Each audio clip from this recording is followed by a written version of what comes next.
Today, I will discuss some important questions that may come in your final semester because with whichever topic will be covered today that already came in previous year exam. All are related to industry relation. That was also covered in your few previous classes. So, okay, go to the topic directly. The first topic which now I am discussing here is layoff versus lockout. Its meaning and definition. Next, we move to another part of industry relation, that is objective of Standing Order Act, and consequently one another term will come obviously, which is discipline and its feature. So, what is layout? Or what is layoff? The layoff may be defined as the provisional separation of the employees at the will of the employer because of his or her inability to give employment to the employee whose name is entered on the master roll of the establishment and is not retrenched. It can be caused due to a shortage of resources such as coal, power or raw material, economic slowdown, machinery breakdown, accumulation of stock and so on. Layoff lasts for a particular period which when ends up, the employee will be recalled by the employer to join the office or factory at the same job and position. However, the period any may extend to length of time.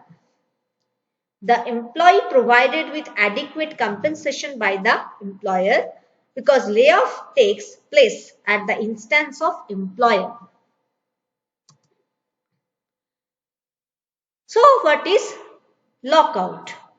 In contrast to layoff, lockout can be understood as the exclusion of worker from the place of work by the employer that lasts till certain terms are agreed upon by both the employer and employee.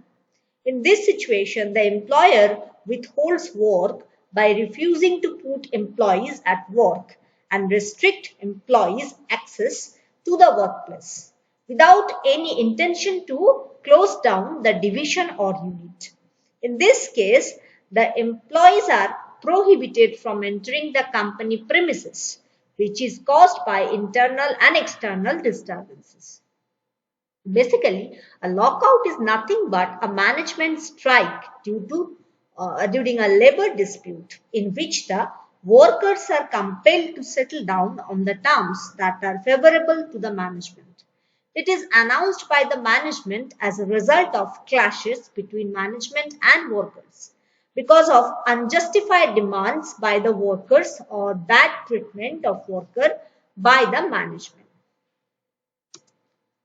Now, there is a comparison chart here you can show in the screen which say the basic difference between layoff and lockout.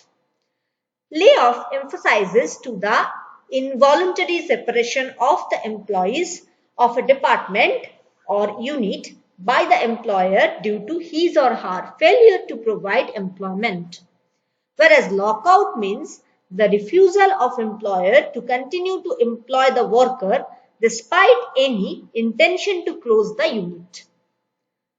Layoff is a process in which the employer refuses to give employment to the employees for certain specific reason. On the other hand, lockout is a process in which the employer voluntarily closes the business not because of any specific reason. The employer declares layoff under specific circumstances, but the employer declares lockout as a result of industrial dispute. Only to group of workers that may be workers of a shift, department or unit, depending on certain circumstances, layoff is applicable. Lockout is applicable to entire establishment and sometimes industry. In layoff, employer may operate the business, whereas the entire office is closed down for that period of lockout. Layoff is created due to some trade reasons. The consequences of lockout is collective bargaining. Compensation is paid to the layoff worker. But in case of lockout, compensation is paid to the worker as per the type of lockout.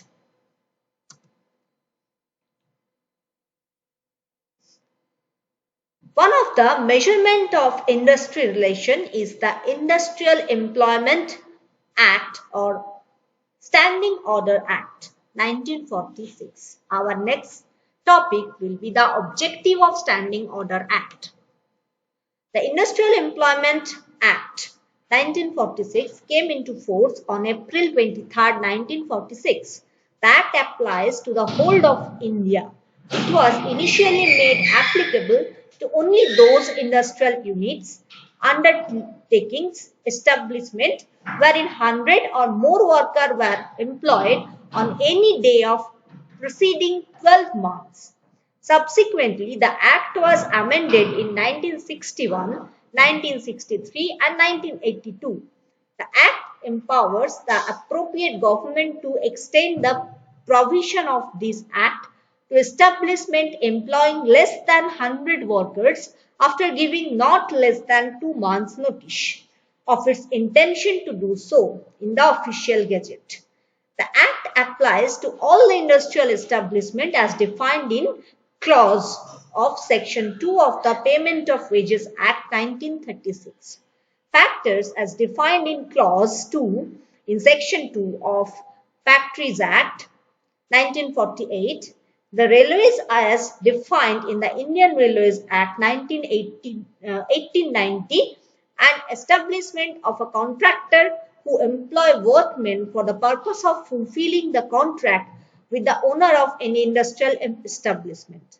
The Act does not, however, apply to workmen who are governed by the fundamental and supplementary rules, civil service, temporary service regulation, civilians in defense service, classification, control and appeal rule or the Indian Railways Establishment Code or any other rule or regulation that may be notified in this behalf by the appropriate government. The provision of the Act also apply to newspaper establishment wherein 20 or more employees are employed by virtue of the enforcement of the working journalist. The main objective of the Act, besides maintaining harmonious relationship between the employer and the employees, are to regulate the condition of recruitment, discharge, disciplinary action, leave, holidays, etc. of the workers employed in industrial establishment. The Act amended in 1982 also provided for payment of substances allowance to the workmen who are kept under supervision pending domestic inquiry. The rule regarding payment of substances allowances to the suspended workmen were further amendment by a notification in 1984 facilitating payment during the suspension period. The substance allowance at the rate of 50% of the wages which he was entitled to immediately preceding the date of due suspension for the first 90 days and 75% of the such wages for the remaining period of suspension if the delay is completion of the disciplinary proceeding is not directly attributable to his conduct. The employer shall normally completed the inquiry within 10 days and the payment of substances allowance shall also be subject to the workman not taking any employment elsewhere during the period of suspension. Now, to sail goal and structured all activities in workplace discipline is very necessary. In the following section, I will discuss in this context.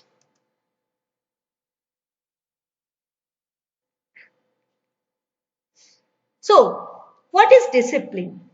The genesis of word discipline is supported from the Latin word disciplina, which means management, rule, education, practice, teaching and trained condition. The derivation of English word discipline is Suppose from the Latin word discipulum, which means pupil. This is expected from the pupils that he should obey his teachers respectfully, and according to him, he should develop necessary and required qualities in himself for successful life. In this way, the meaning of discipline is to create regularity in conduct. Lots of word is used in Hindi for discipline. For example, control, regulation, self-restraint, courtesy, etc. The use of word control would be appropriate at the place where someone is to be kept forcibly in possession, where according to some fixed rule, the man is asked to do work and their regulation would be used, where the child obey his elders with courtesy and respect, that the word courtesy would be proper to use. But discipline is the word which covers all those aspects mentioned above. Use of this word discipline is sounder. So discipline, could be defined? Discipline is derived from the Latin word discipulus, which means to learn. It is the same root from which the word discipline is taken. That literally, discipline is the mode of life in accordance with certain rules and regulation. It is a sort of self-control reflected in public action. This control is not forced upon the individual. It flows out from within. Hence, the discipline is spontaneous and not a mere submission to authority in an obedient manner. The term discipline refers to a state of orderly conduct of an individual which is gained through training in self-control and his habit of obedience to socially approved standard of throughout an action. It implies a good understanding of right conduct, the formation of desirable habits and attitudes, and an adherence to such standard are just and necessary. It includes the socialization of behavior, the manner of working and living in cooperation, and the subordination of individual interest to group interest. The discipline thereafter provides for both individual and group welfare in a democratic society. There should be some characteristics of discipline. The dictionary definition of discipline is behavior in accordance with rule of conduct, behavior and order maintained by training and control. The key words are rules of conduct, behavior, training and control.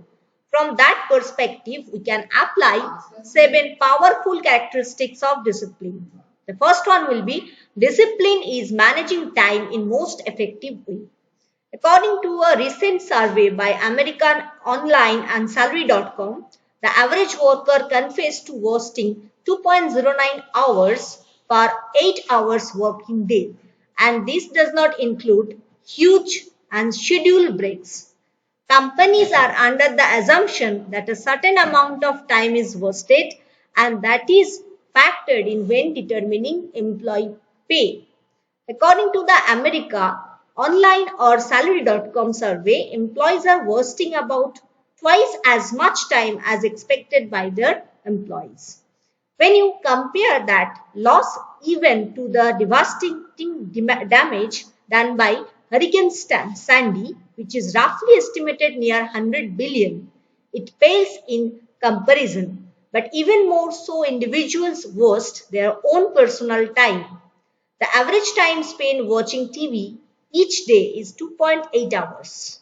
It means to imply that all TV is a waste of time. But the point I'm making in that how we decide to use our time will depend on our discipline, priorities and primary focus of our life.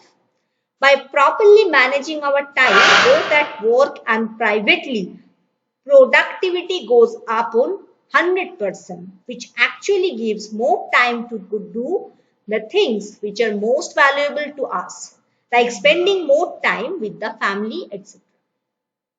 The second principle was, or characteristics was, discipline is completing each and every task in a present time frame. I once owned a construction company. Our primary business was building deck, porch and garage. Suppose I knew exactly how long it took to build each side deck and porch and garage and all the time saving shortcuts. When it took longer than expected to build something, I knew that somewhere some time was wasted.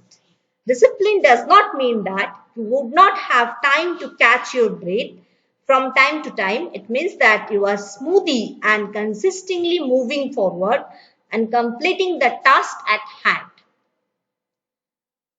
Discipline is keeping body, soul, and spirit. The three essential of our existence is balance. Discipline is not burning the candle at both ends trying to get things done until your body is worn down and unable to function. The body requires lots of attention to keep it in proper working condition. Adequate sleep, proper nutrition, exercise and avoiding habits that damage health. How you treat your body is an essential factor of whether you are a disciplined person or not. You are not successful even if you have the title and make money if your body, soul, and spirit are out of balance. We often hear of movie stars who are in rehab for drugs or emotional problems, even though they may be rich and famous. They are missing some essential that characterize successful living. And that is the key question concerning what defines success, whether it includes successful living or not. Otherwise, what may be deemed or success become worthless. The primary point of discipline is to ensure quality of living that brings everything in our life into balance. The second of the trio, the soul of man, consists of mind, will, and emotion. Each has a definite role in discipline. The mind is the control center of all decision and storage for information used to make decision. Therefore, a clear and trained mind is essential for discipline that leads to success. That will control our determination to forge ahead until we reach our desired goal. Our emotion can throw us off track and disrupt our plan, or they can stay under our control regardless of what is going on around us. Discipline is the ability to stay focused and on of course. When discipline is missing, there is a tendency to drift in all directions, leaving loose ends and uncompleted tasks. Staying focused and on track is where discipline comes in. There is an overused cliche that there are too many irons in the fires. Focusing on one task at a time until it is completed and completed on time and in within budget is true discipline is at best. Discipline is always keeping commitment that we make of ourselves and others. If you will make the decision to keep all commitment to yourself as well as to others, you will be an extraordinary person in today's world. All of us have waited for someone to show up that never showed up. We know how annoying it is to waste our time in that manner. I made a commitment to speak with someone recently and waited at the time they were supposed to call and gave it about 30 minutes extra and the call never came. Their excuse was they got busy and did not have time to call. Since when is their time more valuable than the 30 minutes? I wasted waiting for them to call. I received a text to set up another time which I decided not to go. Today, you have to get a dozen commitment to get a couple that will keep the commitment. I decided a long time ago that I would not waste another's life waiting on me because I failed to keep a commitment to them. Our time is a finite resource that cannot be replenished. Therefore, failing to keep your commitment to others is stealing the most valuable asset they have, their time. I determine to do what I say. I will do every time. There are, of course, times when we can carry through because of extending circumstances. But most of the time it is because of executed that are not valid. Discipline is the determination to keep going when the going is tough. If success was easy, there would be a lot more successful people. But because it's difficulty, many will quit when the going is very tough. Discipline is the determination to continue regardless of the circumstances. Even if subsequent failure does occur, it still does not stop the disciplined person. They just find another way and keep right on going. Discipline is being on time every time. I made a commitment to myself always to show up on time every time. Waiting on people who are always late is such a nuisance and waste of time. They may think it is fashionable, but they are wrong. It creates distrust and contempt. So, in short, discipline is making the decision to carry through time after time until it becomes an automatic subconscious action. No one is undisciplined other than by choice. When you choose to discipline yourself and focus on each task, you are choosing the most powerful strategy for success. Now, there are certain guidelines of a disciplinary action. Disciplinary action, especially one such things that produce pains and displeasure for the accused employees. Hence, meticulous care is called for the while taking disciplinary action. Over time, the behaviorist scientists have developed some guidelines to indicate how disciplines are administered. In this section, we will briefly describe these guidelines. So first was disciplinary action should be corrective rather than punitive. The objective of disciplinary action is not to deal our punishment but to correct an employee's undesirable behavior. Therefore, disciplinary action must not be thought of a punitive action. The second one, disciplinary action should be progressive. It is generally desirable for discipline to be progressive. So to say, disciplinary action must follow a series of subsequent action or step with increasing severity of punishment in every next step. For example, progressive discipline should begin with an oral warning and proceed through a written warning, suspension, loss of seniority, loss of increment, and only in the most serious case, dismissal or some such harass punishment. Disciplinary action should follow the hot stove rule. One effective guideline to administrative discipline is to follow what is popularly known as hot stove rule. This rule suggests that applying discipline is much like touching a hot stove. It means the antiseptic is immediate. When one touches hot stove, the antiseptic is instantaneous, leaving no question of cause and effect. The person has an ample warning. The person knows what would happen if he touched. The antiseptic is consistent. Every time one touches hot stove, he or she gets the same response. That is, one get burned. The antiseptic is impersonal. Regardless of who one is, if she or he touches a hot stove, the stove will burn anyone. Thus, the comparison between touching a hot stove and administrative discipline is apparent. Therefore, the administration of discipline should also be immediate, with warning, consistent and impersonal. These guidelines are consistent with the positive approach to discipline.